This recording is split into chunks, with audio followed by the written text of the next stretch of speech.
A story was told about a man who lived many years ago. It happened that this man would always go to a cemetery uptown with a rose flower.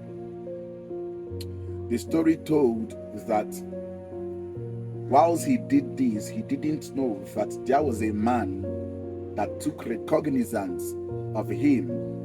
And on that day, this man decided to walk up to him and to ask him, what is it that he has always gone to the burial ground, the cemetery, to do? Whatever it is that he comes here to do over this particular thing, that means that person means so much. And I've observed you for a very long time doing this. And this old man lifted up his eyes and looked at the man that asked him and put back his face to the ground and started crying.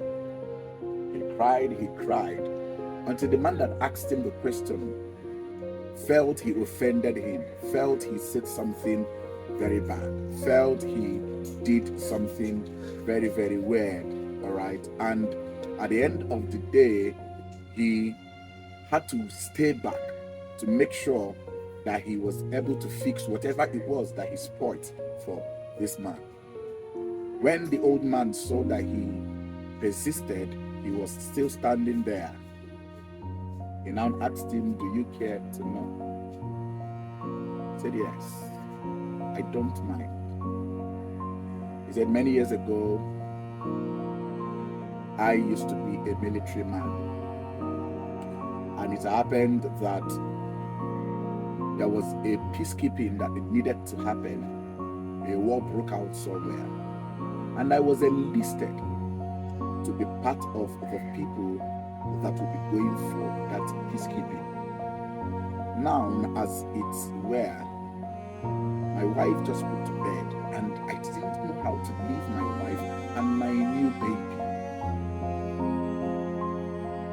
All right, and that fateful day, I was in my house taking care of my family, and I heard the whistle, and it was obvious that the commander was coming to my apartment because I refused to show up. And when he got to my apartment, I was called out and I was asked to make every arrangement to move for the country I was supposed to go for peacekeeping. And I fell down and I started begging the commander. I pleaded and I pleaded and I pleaded, and it was like nothing was going to change. He wasn't going to be considerate.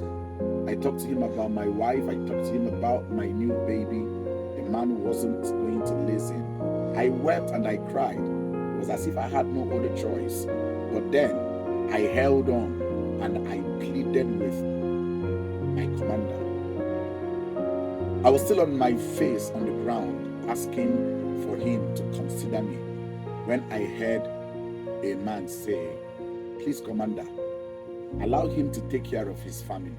I will go for him. I will take his place. I will represent him.